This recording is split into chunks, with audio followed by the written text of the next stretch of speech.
Jadi namanya ada simsar ala simsar. Itu dilarang di dalam Islam. Simsar ala simsar begini. A menjual kepada E. Nah, dia menunjuk B. Ternyata B ini menunjuk C lagi, jadi makelarnya. C memaklar lagi, jadi dia ini ada berapa apa? Rantai maklar itu bisa mafia ya. Bisa mafia. Mafia itu contohnya ada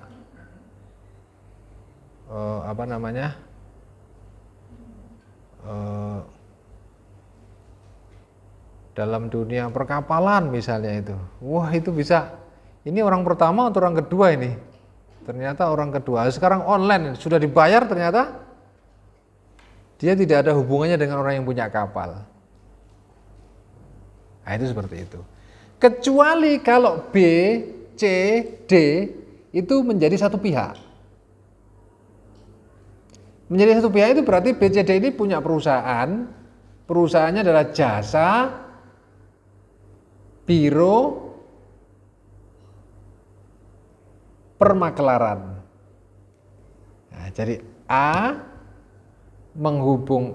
ini meminta dihubungkan, A ini penjual, E pembeli, dihubungkan oleh perusahaan yang dibikin oleh siapa? B, C, D. Nah, B, C, D itu bersyirkah. Gitu.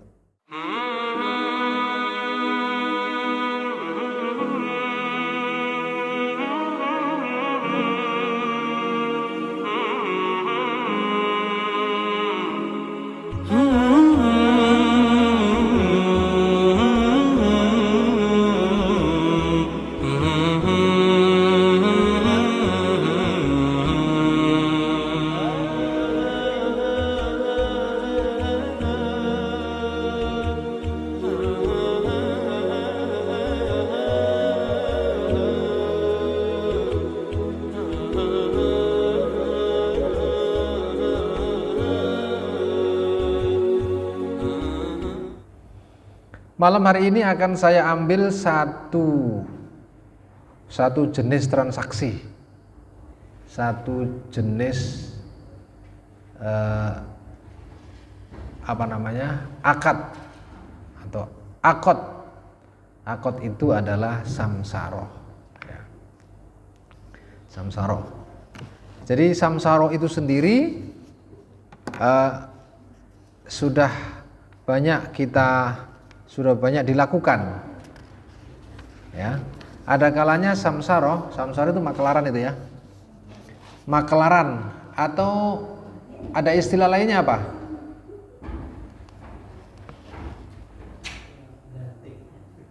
Belantik, ya, belantik juga boleh. Jadi kalau belantik itu berarti dia jual ya, tapi bukan miliknya sendiri. Dia baru dapat upah ketika apa? Ketika laku. Nah, itu makelaran. Ada belantik, ada makelar, ada broker. Ya, broker ya. Terus,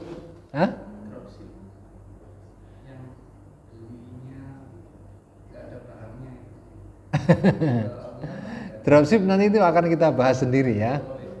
Akan kita bahas sendiri. Makelar, apalagi ya?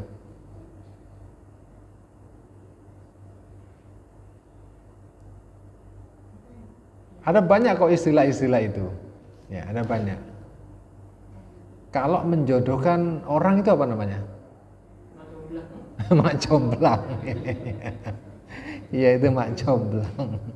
Tapi itu kan bukan transaksi bisnis ya. Bukan transaksi bisnis.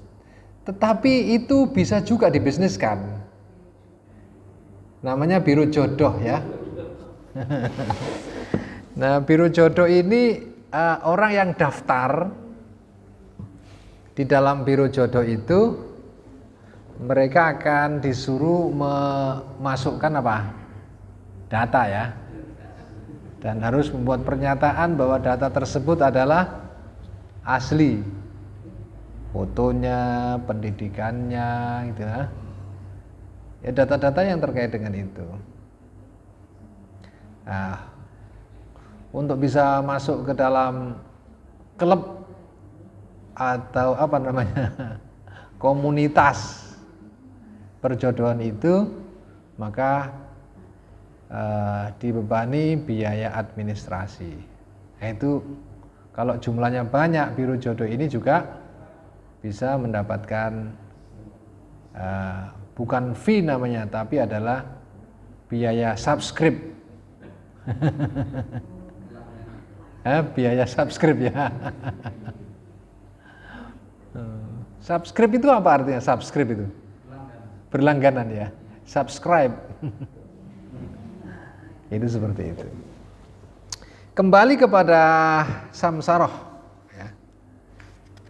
Jadi samsaroh ini hendaknya menjadi salah satu jenis solusi terhadap siapapun kita yang ingin mendapatkan masukan, income, pendapatan, ya itu seperti itu. Dan wilayah yang bisa disamsarohkan itu luas sekali, seluas yang bisa diperjualbelikan, seluas yang bisa diperjualbelikan. Jadi kalau jual beli itu kita dilarang menjual sesuatu yang bukan milik kita, gitu kan? Rasulullah mengatakan la tabi ma laisa indaka. Jadi kalau belum milik kita, ya jangan dijual, atau bahkan bukan milik kita, ya jangan dijual. Tetapi kalau samsaroh justru ini adalah apa? Menjual milik orang lain, menjualkan. Tapi ini ada kemungkinan lain menjualkan milik orang lain itu. Menjualkan milik orang lain itu adalah bisa karena dia pegawainya. Jadi misalnya seorang agen, bukan agen ya, apa? Seorang karyawan toko misalnya, dia akan menjualkan. Kalau kita ini ya customer service, nah itu adalah bagian closing, bagian menjual, bagian mungkin juga bagian marketing gitu. Tapi itu digaji bulanan, laku nggak laku itu digaji. Itu bukan samsara namanya, itu karyawan. Kalau karyawan itu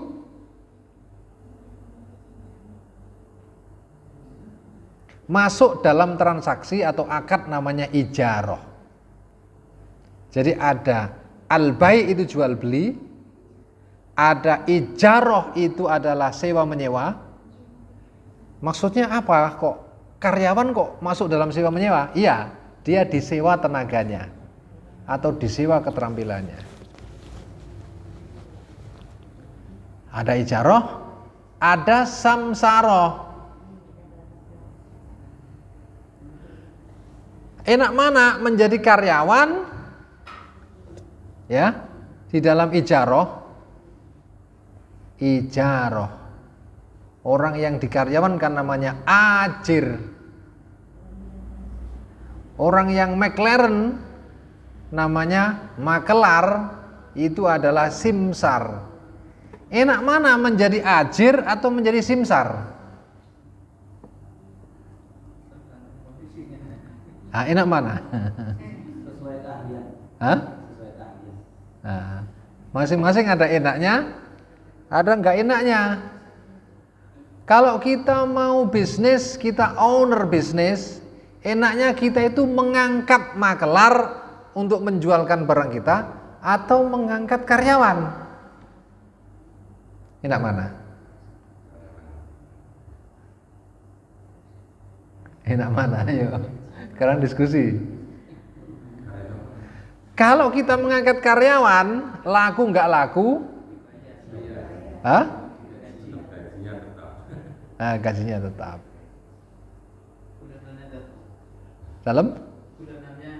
Kalau mengajak seorang menjadi simsar makelar, itu biayanya adalah variable cost. Ada variable cost, ada apa namanya? Fixed cost. Enak mana seorang bisnismen itu mengangkat ajir atau mengangkat simsar? Kalau bisnismen ya simsar.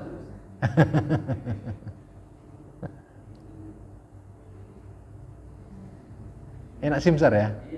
Ya. Tapi persoalannya kalau simsar ini tidak bisa ditarget, ya kan? Kalau simsar nggak bisa ditarget, loh, sakarepku, aku nek butuh duit ya closing, nek gak butuh duit ya gak closing, kan gitu. Kalau karyawan bisa ditarget. Cara menargetnya yaitu memberi tugas. Kamu hari ini harus minimal 20 orang yang kamu hubungi. 20 orang yang kamu hubungi.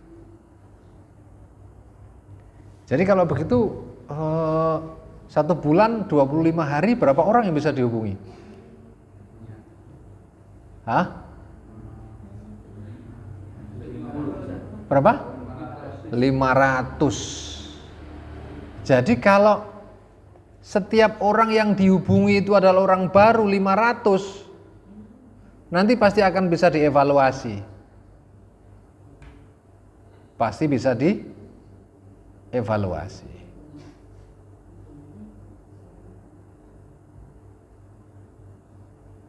Jadi kalau ada misalnya sebuah perusahaan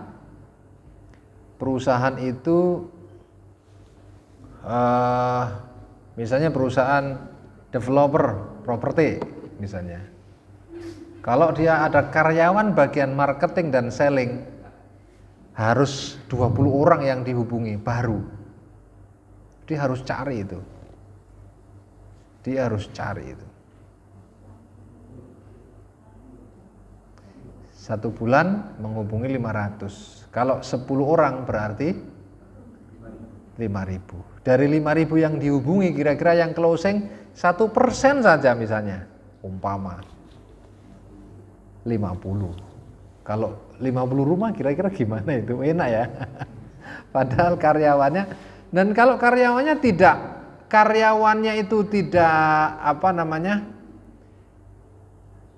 mencapai 20 orang, diapakan karyawannya? Hah? Diajari.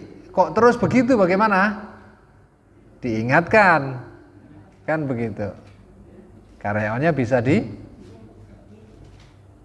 diapakan? Diberhentikan.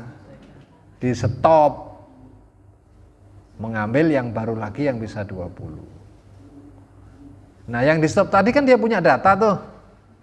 Datanya ditindaklanjuti oleh karyawan lain atau manajemen. Nah, masing-masing ada apanya? Ada plus minusnya. Masing-masing ada plus minusnya. Makanya tergantung kepada bisnis kita. Kalau kita sebagai seorang pebisnis mau mengangkat karyawan atau melalui apa? Freelance ya. Terserah. Nah, kita juga begitu.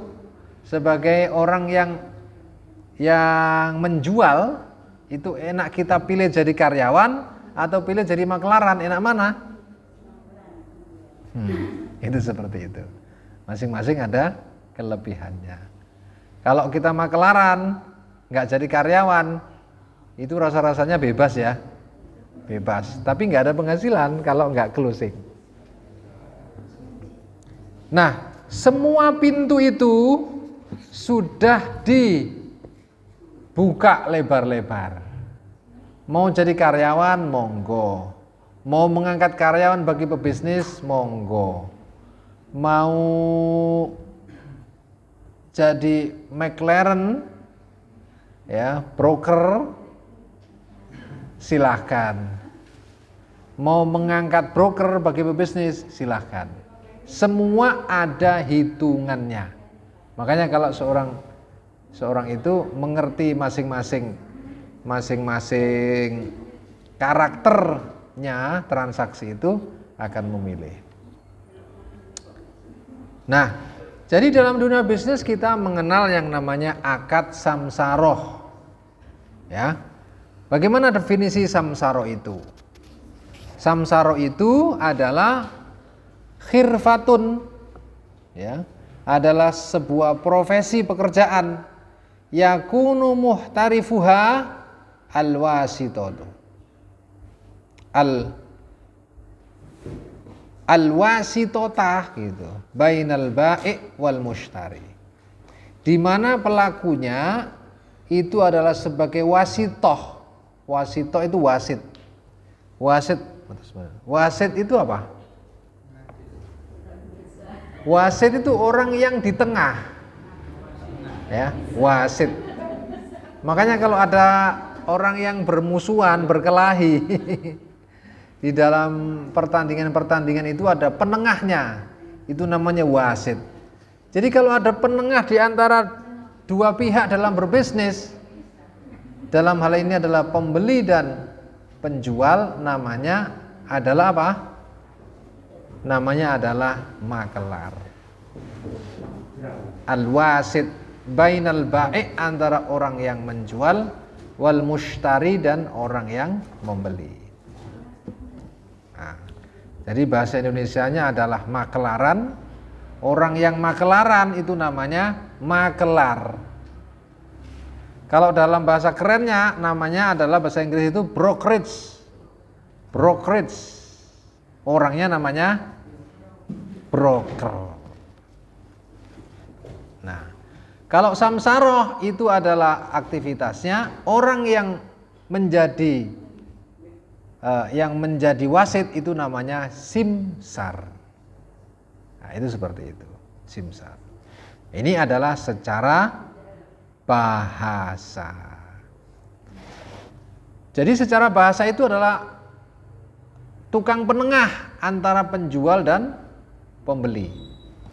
Apakah penjual yang dijual itu adalah barang atau yang dijual itu adalah jasa? Misalnya rumah ini tak kontrakan fulan, tak kontrakan. Kalau kamu bisa menemukan pengontrak, ya, yang menghuni, kamu saya kasih sekian, itu langsung ditunjuk apa namanya? Ditunjuk angkanya. Ditunjuk angkanya. Ada kalanya tidak ditunjuk angkanya, tapi ditunjuk prosentasenya. Prosentasenya. Karena ketika ditawarkan setahun 50 juta misalnya, ruko misalnya setahun 100 juta misalnya, tapi kok alot, akhirnya yang mengontrakkan itu mau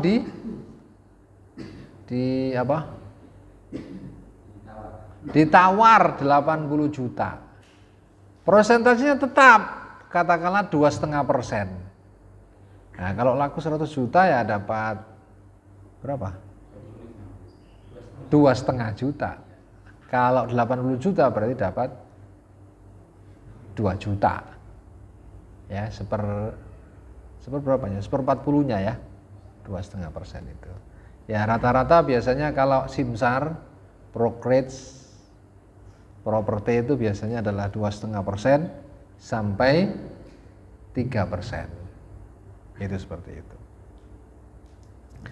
Wa qad arrafal fuqaha'u as-simsara, dan sungguh para fuqaha itu telah mendefinisikan as-simsar, makelar itu, bi annahu ismun, bahwa sesungguhnya itu adalah sebuah nama liman ya'malu lil ghairi bi ajrin bai'an wa syira'an, yaitu sebuah nama bagi orang yang beraktivitas bagi orang lain bi ujrin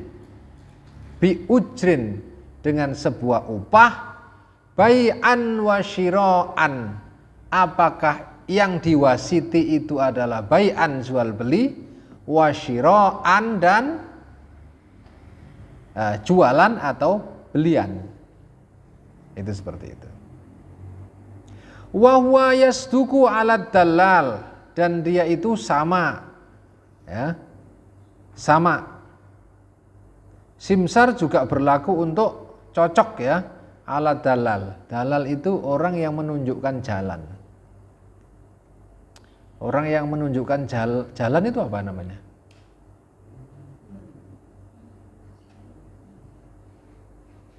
Itu kalau mau ke Surabaya jalan-jalan, guidance, ya. Guidance, ya. Fa innahu ya'malu lil ghairi bi ujrin bai'an wa syira'an. Nah, jadi maksudnya di sini dalal itu menunjukkan pembeli dan menunjukkan mempertemukan lah gitu ya. Mempertemukan. Demikianlah itu tadi.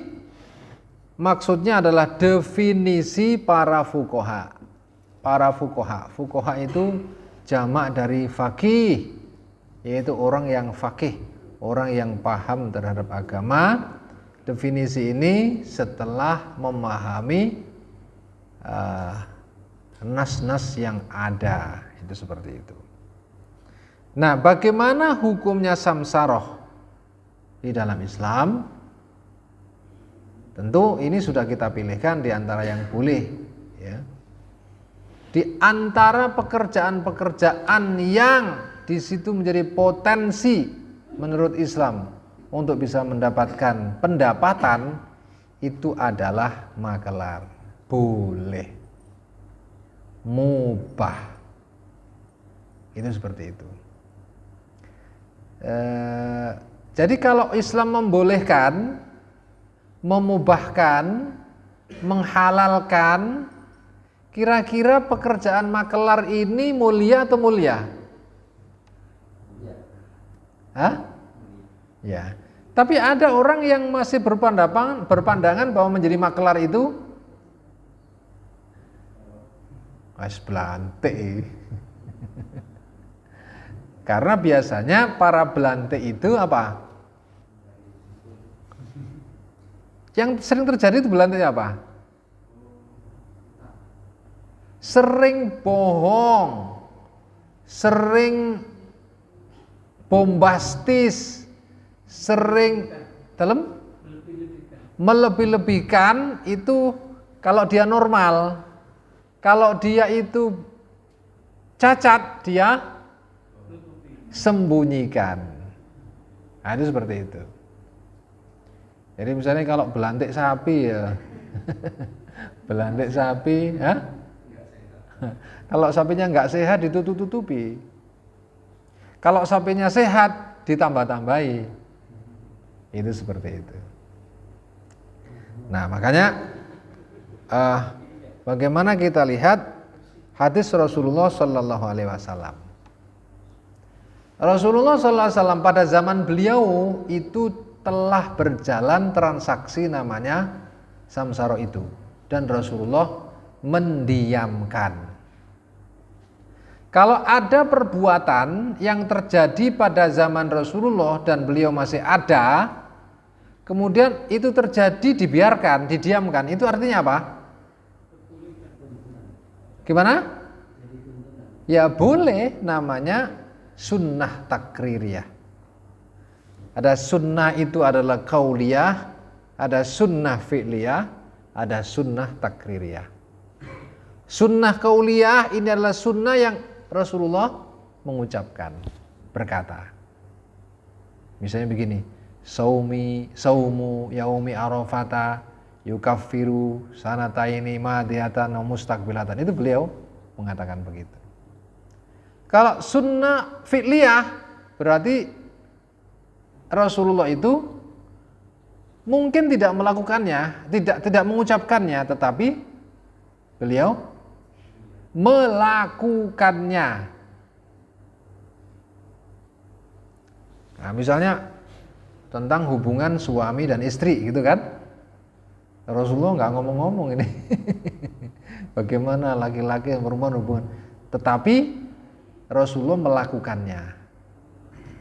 Loh, kalau nggak pernah diomongkan, padahal itu adalah sesuatu yang tidak terlihat para sahabat, bagaimana kita bisa melihat bahwa Rasulullah melakukan itu? Diceritakan sesudahnya. Siapa yang menceritakan? Para istri beliau. Bagaimana Rasulullah itu mandinya? Harus mandi atau tidak? Kapan harus mandi, kapan tidak? Misalnya begitu. Itu namanya sunnah fi'liyah. Adapun kalau sunnah takririyah, itu adalah sunnah yang Rasulullah enggak mengucapkan beliau itu, dan Rasulullah tidak melakukan, tetapi Rasulullah mendiamkan orang-orang lain yang menjalankannya itu.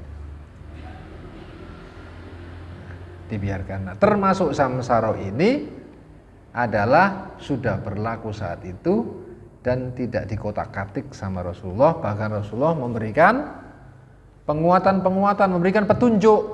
Nah, salah satunya adalah dari Qais bin Abi Gharazah Al-Kinani radhiyallahu anhu. Dia berkata, kunna nabta'u al-awsaqa fil Madinah. Dulu kami para sahabat nabta'u berjual beli al-aswaqa di pasar-pasar fil Madinah di Madinah. Jadi di Madinah itu ada pasar. Sejak ada pasar Madinah itu, pasarnya kaum muslimin, pasarnya orang Yahudi kalah. Pasarnya orang Yahudi kalah. Karena pasarnya orang muslimin ini adalah pasar yang fair. Kenapa pasar itu fair? Karena mengikuti apa? Kenapa? Mengikuti syariat. Jadi tidak boleh nipu, tidak boleh ada gharar, tidak boleh begini begitu, harus begini begitu. Mengikuti fikih muamalah. Nah, para sahabat itu ada yang pekerjaan di pasar, wa nusammi anfusana samasirah. Kami menampakkan pekerjaan kita saat itu namanya adalah simsar. Nah, itu namanya Qais bin Abi Gharazah mengatakan begitu. Fa kharaja alaina Rasulullah sallallahu alaihi wasallam. Maka kemudian Rasulullah itu keluar di antara kita. Fasammana bi ismin huwa ahsanu min ismina. Maka Rasulullah itu memberi nama kepada kami dengan nama yang lebih bagus dari kami menamainya. Qala, berkata Rasulullah sallallahu alaihi wasallam, ya ma'syarat tujjar, wahai sekalian orang-orang tujjar pedagang. Jadi ternyata para simsar McLaren itu dipanggil oleh Rasulullah at-tujjar. Tujjar itu jamak dari fu'al atau fa'al. Jadi yang melakukan tijarah, perdagangan. Ya. Jadi memang perdagangan itu ada kalanya samsara, ada kalanya adalah al-bai', ada kalanya al-ijarah. Nah, ya ma'syarat tujar, innal bai'a, sesungguhnya jual beli itu yahduruhu al-laghwu wal halfu. Jual beli itu bisa mendatangkan al-laghwu, bisa mendatangkan al-laghwu, ucapan yang sia-sia, wal halfu, dan sumpah-sumpah. Misalnya begini, sumpah iki mau wis dinyang wong 1 juta gitu. sumpah padahal belum ada yang ngenyang. Atau ada yang ngenyang tapi nggak ngomong 1 juta, dinyang 100.000, tapi dia sudah bersumpah-sumpah. Makanya dia bilang wal half, sumpah ya. Terus allahu itu perkataan yang sia-sia lah gitu ya. Fashubuhu bis sadaqah, maka bersihkanlah dia itu dengan sedekah. Nah, seringkali kalau pertanian itu kan ada zakatnya ya kan, perdagangan juga ada zakatnya, masing-masing itu berbeda. Itu semuanya adalah dalam rangka membersihkan harta benda kita. Itu seperti itu. Jadi kalau begitu, Rasulullah sendiri itu juga memberikan apresiasi kepada para simsar itu, bahkan menamai at-tujar, namun dengan catatan diberi diberi penegasan, hai para tujar, sesungguhnya jual beli itu yang kalian lakukan, jual beli yang kalian lakukan itu bisa mendatangkan ucapan yang sia-sia atau disertai ucapan yang sia-sia dan serta sumpah-sumpah. Maka bersihkanlah dengan sedekah. Nah, seperti itu. Jadi kalau begitu simsar itu adalah dibolehkan, halal ya, mubah. Maka oleh karena itu ini merupakan peluang yang luar biasa. Maka kenapa ada lembaga-lembaga bisnis, perusahaan-perusahaan, ternyata yang dilakukan itu hanya mempertemukan antara penjual dan pembeli. Dan itu besar, karena dia kalau berhasil, dia mengambil berapa persen? Katakanlah kalau properti itu 2,5 sampai 3%. Nah, kalau rumahnya 1 miliar, berapa? 30 juta. Kalau rumah sini berapa, Pak Bu? Rata-rata. Kalau sing standar gitu. 800 ya. Nah, padahal mungkin kalau belinya 10 tahun yang lalu masih berapa? 200 juta mungkin. Bisa jadi. Karena yang namanya properti itu terus naik. Bangunannya mungkin turun, terjadi depresiasi, tapi tanahnya naik terus. Kenapa tanah itu mesti naik?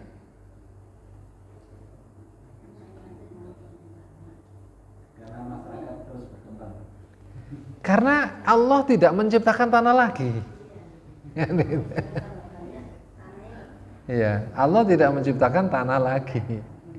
Jadi semakin terbatas jumlahnya dibandingkan dengan yang punya kebutuhan. Jadi kalau dalam bahasa ekonomi itu apa namanya? Supply and demand. Supply and demand. Supply-nya tetap Yes, supply-nya tetap ya. Terus demand-nya bertambah. Makanya panjenengan kalau punya uang ya siap-siaplah di kantong sini ya, mana ada orang jualan tanah beli gitu ya. Tapi cari tanah-tanah yang kira-kira yang perubahan harganya itu drastis gitu ya, cepat. Itu misalnya adalah di area-area satelit misalnya. Kalau di Surabaya gini, area satelitnya mana? Atau di area sunrise. Kalau dalam properti itu ada istilah sunrise. Sunrise itu yang rumahnya masih longgar, kosong, belum ada peminat, sehingga masih bisa dijual murah. Itu. Atau kalau ada perumahan-perumahan itu biasanya rumah-rumah pertama itu mesti murah. Rumah-rumah pertama itu murah. Karena dalam perumahan itu biasanya gini, wes iki tak adol 3 itu hanya harga pokok produksi saja. Ini rahasia loh ya. Harga pokok produksi saja. Supaya apa? Supaya perusahaan ini langsung bisa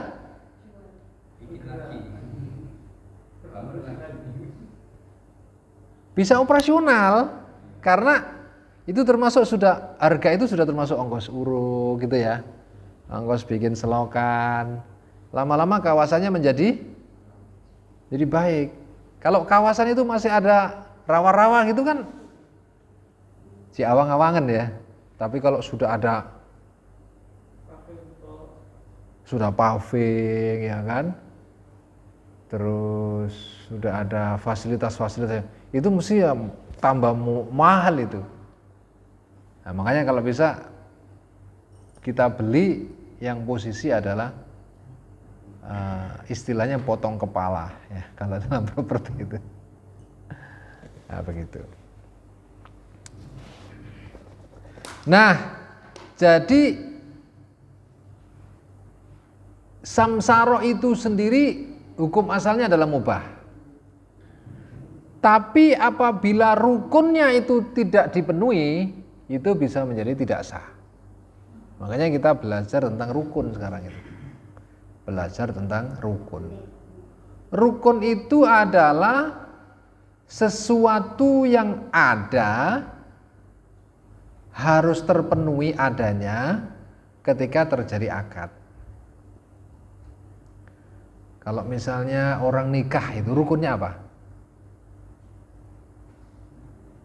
Rukun nikah. Ada manten laki-laki, ya kan? Ya ada saksi, terus ada apa?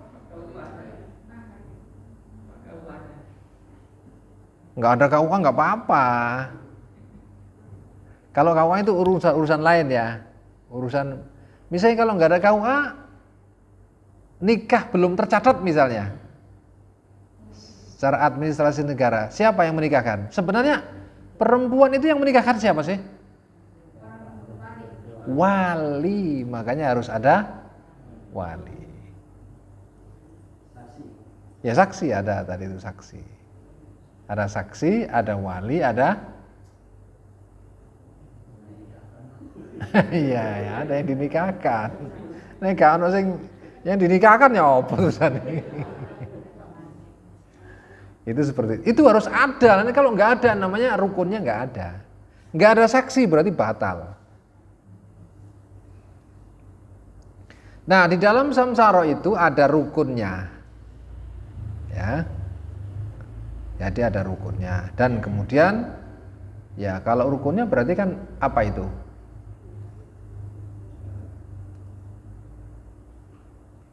Ada orang yang menjual, ada orang yang membeli, ada simsar itu sendiri dan ada akadnya kan begitu. Jadi syarat-syarat, kemudian kita bicara syarat agar akad samsara itu sah. Agar akad samsara itu sah, maka dalam samsara disyaratkan adalah pertama, pekerjaan simsar itu harus jelas. Jadi dalam Islam itu ternyata mengharuskan semua itu jelas. Kalau nggak jelas itu tidak boleh. Makanya membeli kucing di dalam karung tidak boleh. Mungkin sudah tahu bahwa itu benar-benar kucing karena ngeong kan. Luki kucing, ini bener kucing. Coba tak sadui lah muni ngeong. Tapi kan kucing apa kita nggak tahu. Nah, misalnya kalau ada jual beli kucing, itu kan peribahasa ya. Atau membeli ikan di dalam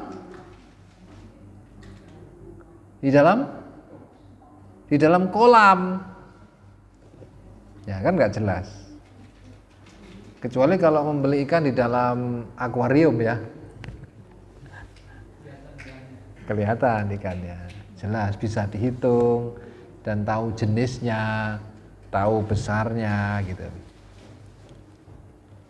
Makanya tidak ada unsur gharar ya untuk menghilangkan unsur.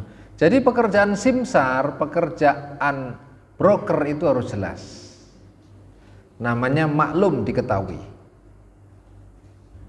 Jadi agar pekerjaan simsar itu menjadi jelas, maka perlu menjelaskan barang apa atau jasa apa yang diperjualbelikan. Ngongkon dolon mobilku, mobilnya nggak ngerti. Ya seperti itu. Nah, terus kemudian juga yang perlu adalah apa? Yang perlu adalah waktu. Jualan mobilku dalam waktu 1 bulan. Misalnya, atau dalam waktu seminggu, kamu tak kasih waktu 1 bulan.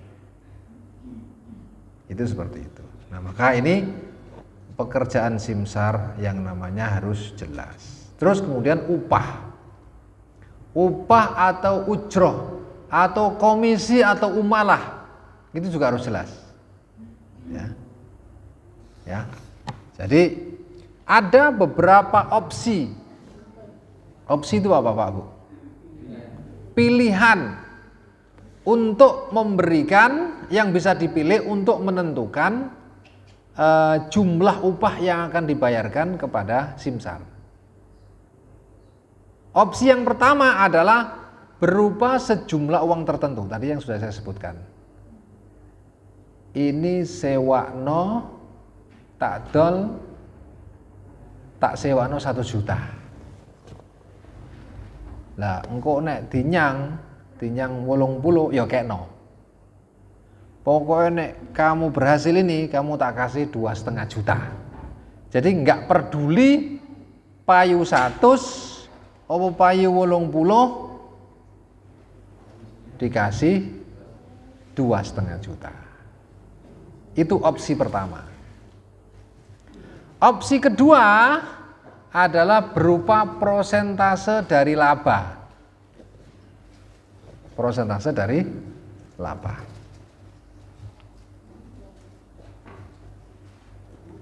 Opsi ketiga adalah prosentase dari harga barang. Yang sering terjadi itu biasanya adalah dari harga barang. Tanpa tahu simsarnya atau brokernya atau makelarnya itu berapa untungnya. Berapa untungnya. Nah, itu seperti itu. Tapi ada juga untuk mungkin produk-produk tertentu yang sudah secara umum diketahui upahnya berapa, makanya kemudian prosentasenya adalah upahnya berdasarkan prosentase dari upah. Seperti itu. Jadi makanya kalau menjadi maklar rumah, cara kerjanya sebenarnya mudah loh jadi maklar rumah itu. Mudah atau sulit ya? Mudah atau sulit?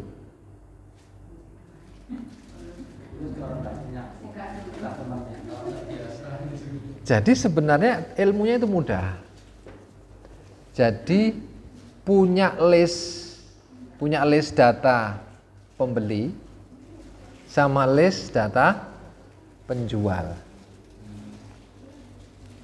Kalau punya list data penjual, kita datang ke perumahan-perumahan yang ditulis dijual gitu ya. Nah, kita lamar. Atau kita memang sudah dikenal sebagai makelar. Kita dikenal sebagai makelar, entah itu lewat online. Kalau lewat online itu kan wilayahnya bisa luas. Pak, sampean kan jasa untuk makelar menjual rumah, tolong dijual. Nah itu didata, rumahnya di mana, di foto, ukuran berapa, harga berapa, di list. Di Surabaya bagian mana. Lah nanti juga pada saat yang sama kita punya list pembeli.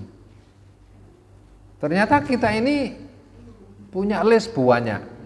penjualnya banyak, pembelinya banyak. Sama dengan itu loh, biro jodoh itu loh ya. Jadi yang lakinya daftar banyak gitu ya, terus yang perempuannya daftarnya banyak gitu kan. Nah terus si laki-laki ditawari, ini ada data ini. Saman mau yang mana? Milih si J aja, milih akeh. Si J nanti tak pertemukan. Ojo si J pertemukan 5 gitu loh, nanti tak pilihnya. Nggak boleh gitu ya. Jadi satu saja. Cocok ya langsung jadi. Nggak cocok berarti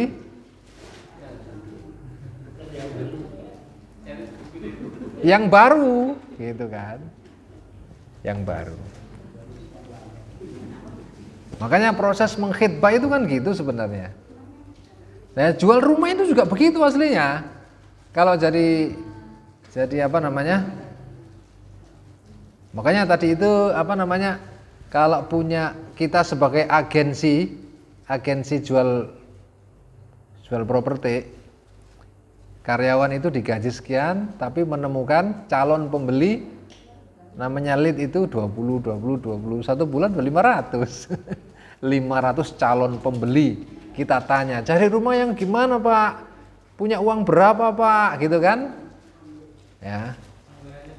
Anggarannya berapa Pak? Rumah yang di Surabaya bagian mana? Terus kemudian yang menghadap kemana? Kadang-kadang orang itu ada sampai ke sana. Menghadap kemana Pak? Mau nggak dekat masjid misalnya? Nah, kita punya data-data rumah-rumah yang mau dijual itu. Tinggal dijodohkan saja. Lah kalau data pembeli kita banyak, data rumah yang kita jual juga banyak, karena setiap hari kita menambah data itu, nah itu pekerjaan makelar itu. Cuman gitu tok aslinya. Tapi nek ketemu satu penjualan 3M gitu ya. Berarti itu di wilayah-wilayah komplek yang mahal ya. Kawasan elit. Nah. Apalagi kalau sudah berpengalaman jam terbangnya sudah banyak gitu ya. Kan kita negosiasi, Pak, ini sudah saya tawarkan 3 miliar, tetapi ternyata ditawar ya, Bapak bisa turun enggak? Nah, yang jualan kita minta untuk menurunkan, yang membeli kita minta untuk menaikkan gitu. Jadi kita ini sebenarnya mak comblang. Itu memang begitu. Ya, saya bisa bercerita karena saya pernah begitu. Itu seperti itu. Nah, itu kalau diseriusi juga penghasilan yang luar biasa. Bagi orang-orang yang belum paham tentang cara kerja begini, rasa-rasanya kok sulit, gak jelas. Oh, apa pekerjaannya makelar tok ae. Iya. Nah, kemudian opsi berikutnya, opsi yang keempat, berapa jumlah itu adalah berupa kelebihan harga dari harga yang ditetapkan oleh penjual. Wes pokoknya iki teko aku 1 miliar. Kamu bisa menjual berapa? 1 miliar 1, 1 miliar 200, wae luwe ku PN. Gitu. Ada yang begitu. Nah, berarti ini kan kemampuan untuk mendatangkan pembeli dan closing. Ada yang begitu.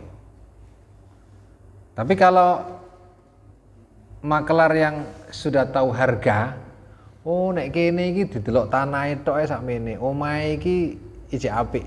Kan ada hitungannya itu ya. Kalau tanah di sini dihargai berapa di per meternya? Di 2,5. Udah mahal ya? Sudah mahal di sini. Di PBB 2,5 ya. Kalau dalam fakta segitu juga ya. Oh iya. Nah kalau orang begitu kan sudah tahu itu. Saya punya mahasiswa itu, tapi sekarang sudah lulus. Pekerjaannya bikin rumah. Jadi membeli tanah, kemudian dikapling, dibangun rumah-rumah dia itu rumah-rumah kecil, tapi kayak kacang goreng itu. Jadi kalau dia ada penawaran tanah, dia ngecek kepada para makelar, hei, kalau tanah di situ berapa harga per meter? Kalau saya beli begini murah nggak? Nah, dicek. Ya, maklar itu pasti tahu itu harga di sini sekian, harga di sini sekian. Harga pertemuan antara permintaan sama penawaran. Seperti itu. Nah, kalau maklar itu tahu begitu, dia pasti sampean penawarannya kemahalan, aku nggak bisa menjual untuk bisa dapat lebih. Dia bisa ngomong begitu. Itu sama penjualnya. Gimana? Nego sama penjualnya untuk bisa dapat untung. Kadang-kadang menjual itu kan nggak tahu harga pasar juga sih. Pokoknya aku menjaluk ini 2 miliar. Oh, kemahalan bos. Nah, aku sakmono ya kangelan aku golek luwian gitu. Nah, broker itu juga harus tahu harga pasar di tempat tertentu. Nah, kemudian juga berdasarkan mungkin kesepakatan lain. Kalau kamu bisa menjual sekian, kamu dapat 2%. Ya. Kalau bisa hanya dapat sekian, kamu dapat 3% misalnya begitu. Nah, kemudian jadi upah harus jelas. Tadi kan pekerjaan jelas, waktunya jelas, terus yang kedua upah harus jelas, yang ketiga adalah bahwa upah tidak boleh terlalu tinggi. Namanya ghoben fahish. Nah, ada ini kasus orang jualan kafling,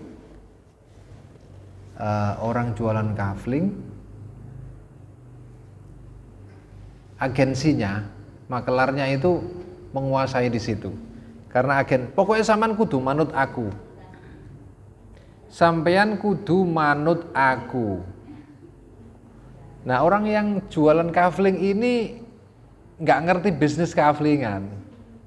Dia manut sama dicarikan tanah, ini ono tanah saya iso biayai ta. Lah karena ndak tahu dia dipatok 40%. Jadi 60 dari harga laba itu 60%-nya dikasihkan kepada pemilik perusahaan, 40%-nya ya sepakat, tapi itu harga gak ukur harga yang terlalu tinggi. Ghoben fahish itu begini, harusnya itu jualan pecel. Kalau pecel di sini ini berapa? Pinten beri? 10.000. Katakanlah 10.000 ya. Nah, di sini katakanlah adalah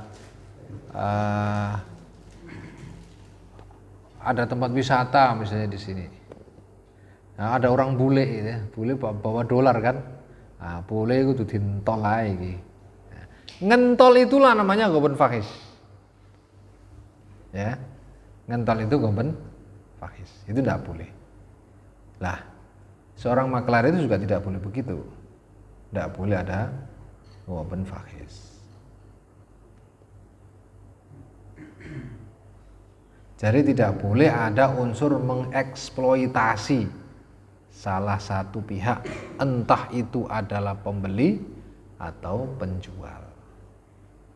Kadang-kadang samsaro itu kan, aku tolong carikan rumah gitu, carikan rumah.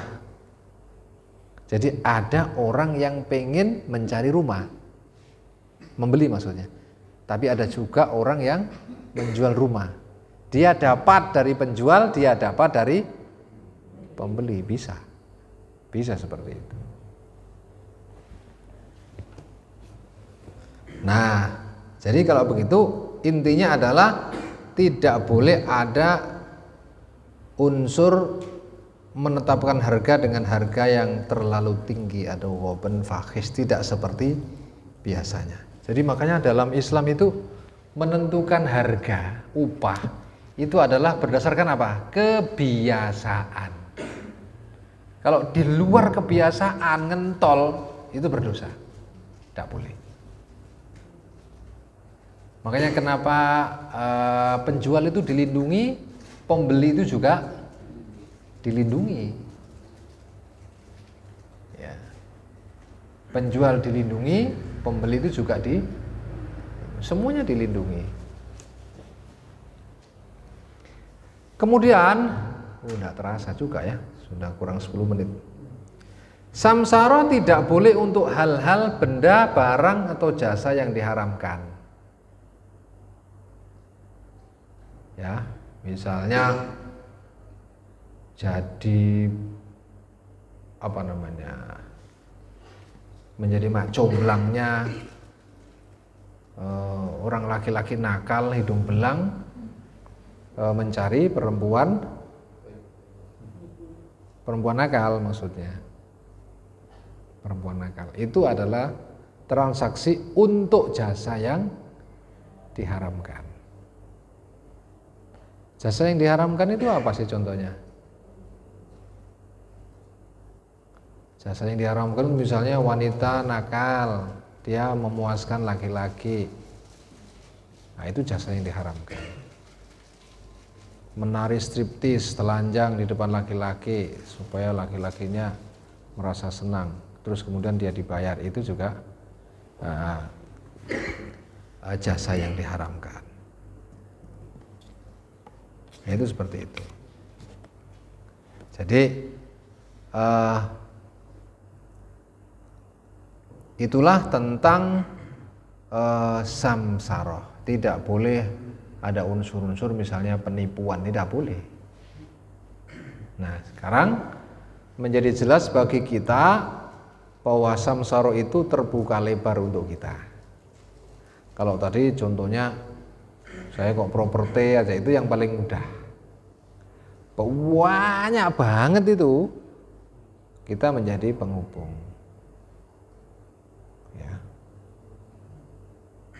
Jualan. Jadi makanya kalau dropship itu gimana itu hukumnya dropship itu? Hah? Dropship itu kan gak duwe barang. Ya kan? Gak duwe barang. Ya ojo ngakoni nek iku barangmu. Kan gitu. Ya, kalau dropship makanya harus dipilih. Dia itu menjadi ijaroh atau samsaroh. Kan gitu. Kalau samsaroh gimana? Kalau samsaroh berarti dia itu mempertemukan antara pembeli dan penjual. Berarti harus ketemu sama penjual.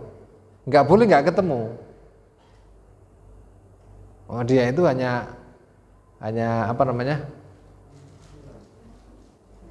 Yaitu biru yang menjodohkan.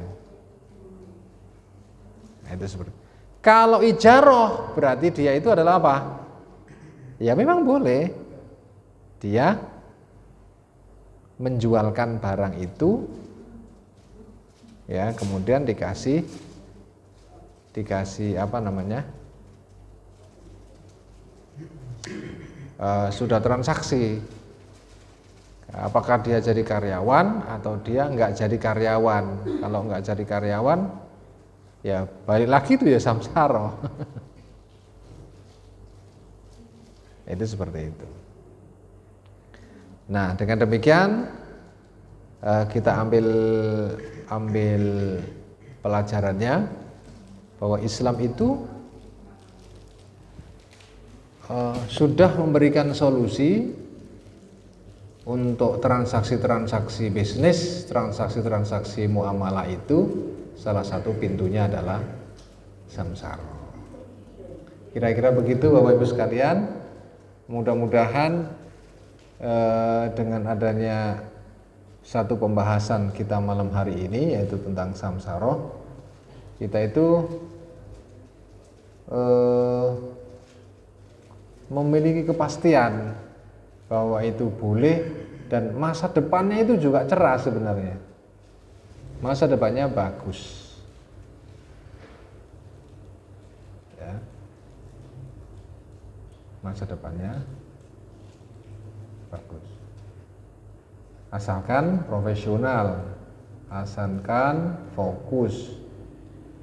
Dan itu menjadi pilihan. Nah, semuanya tergantung apakah mau menekuni dunia samsara ini atau dunia ijarah atau dunia jual beli. Ya.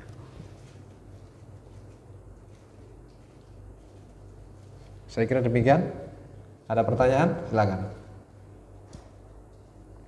Bolehkah antar makelar itu bekerja sama? Oh ya.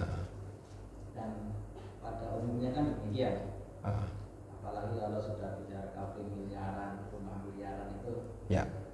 makelarnya itu bisa sampai ke hulu. Ya. Nah, ini bagaimana? Ya. Jadi namanya ada simsar ala simsar. Itu dilarang di dalam Islam. Simsar ala simsar begini. A penjual menjual kepada E. Nah, dia menunjuk B. Ternyata B ini menunjuk C lagi, jadi makelarnya. C memakelar lagi, jadi dia ini ada berapa apa? Rantai makelar itu bisa mafia ya. Bisa mafia. Mafia itu contohnya ada apa namanya?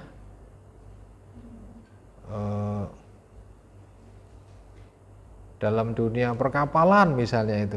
Wah, itu bisa. Ini orang pertama atau orang kedua ini? Ternyata orang kedua. Sekarang online sudah dibayar, ternyata dia tidak ada hubungannya dengan orang yang punya kapal. Nah, itu seperti itu. Kecuali kalau B, C, D itu menjadi satu pihak. Menjadi satu pihak itu berarti B, C, D ini punya perusahaan. Perusahaannya adalah jasa, biro, permakelaran. Nah, jadi A ini meminta dihubungkan, A ini penjual, E pembeli dihubungkan oleh perusahaan yang dibikin oleh siapa? B, C, D. Nah, B, C, D itu bersyirkah.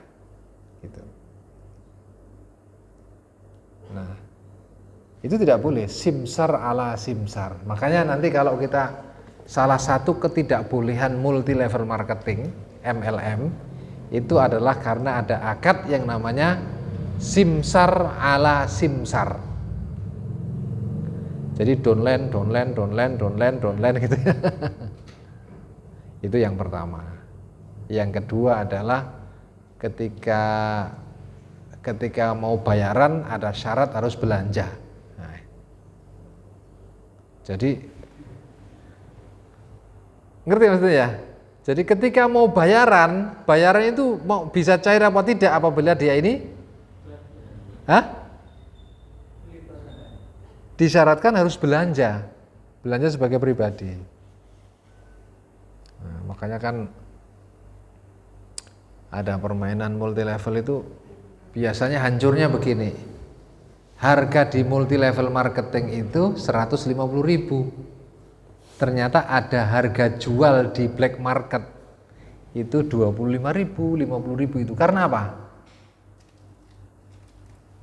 Orang main multi level marketing, dia yang dibidik, ditarget adalah bonusnya. Nah, supaya bisa dapat bonus dia akan belanja, kan gitu. Nah, dia nggak jualan kok. Nah, makanya barangnya itu banyak itu. Barangnya banyak itu nggak dijual, nggak dipakai, banyak sekali. Dia ini hanya menjual apa? Mendapatkan bonusnya itu.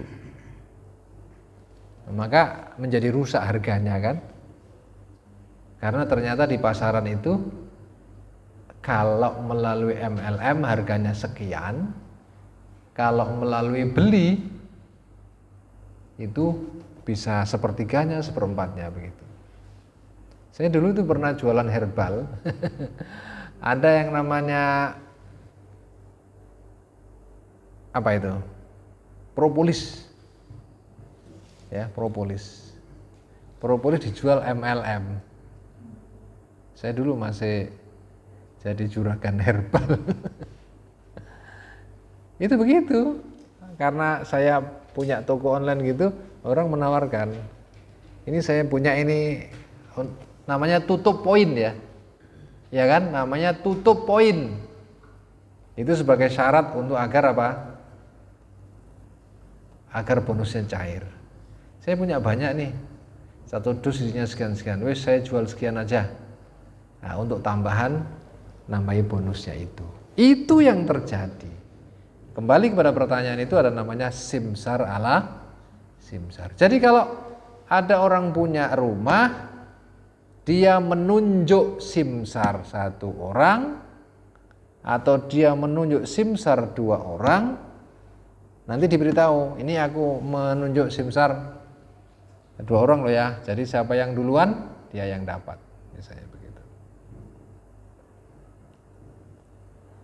Tapi nggak boleh kalau dua simsar itu ternyata posisinya adalah satu garis, nggak boleh, harus paralel, seperti itu. Jadi untuk memastikan bahwa itu adalah jelas, tidak ada mana ini wong dia nggak ketemu sama penjualnya kok, dia hanya memakelari makelar gitu kan. Itu nggak jelas itu bisa horor, bisa tipuan, bisa macam-macam. Gimana? Iya, kehilangan jejak itu, bayar nggak nyampe sing tuwe. Itu seperti itu. Jadi saya pernah menemukan, saya ini kan ekspedisi, termasuk salah satu usaha saya, khususnya untuk alat berat. Suatu ketika saya dihubungi oleh seseorang, dia ini ekspedisi gitu. Terus kemudian dia tidak mengatakan kalau dia itu adalah sudah pihak yang kesekian. Nah, bagi saya anggap itu adalah pemilik itu aja. Cuman kan diikat. Kalau ke kapal kan bayarnya kalau sudah mau sampai tujuan.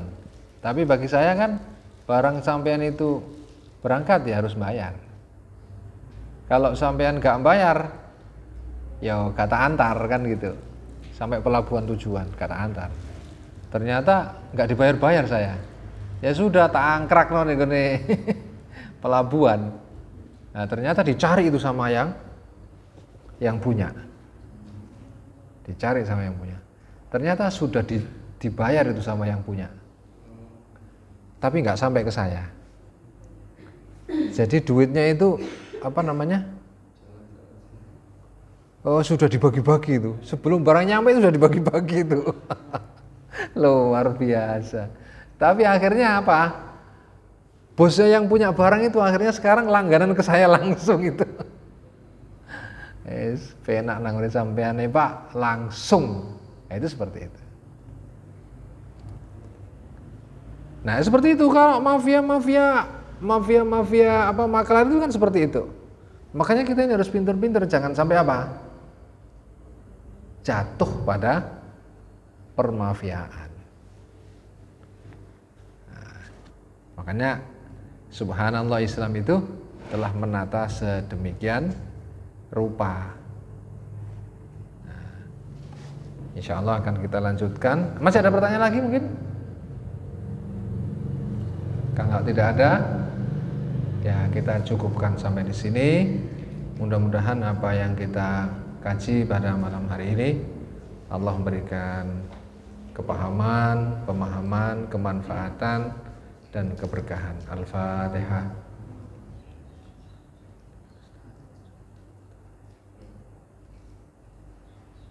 Allahumma salli wa sallim wa barik ala sayyidina Muhammadin wa ala alihi wa sahbihi wa sallim wa barik ajma'in. Walhamdulillahi rabbil alamin. Allahumma anfa'na bima 'allamtana wa 'allimna ma yanfa'una.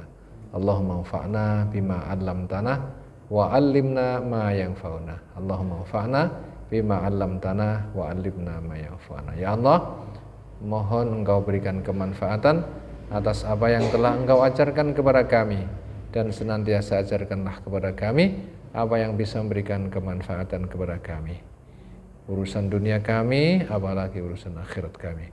Rabbana atina fid dunya hasanah wa fil akhirati hasanah wa qina adzabannar walhamdulillahi rabbil alamin. Al-Fatihah.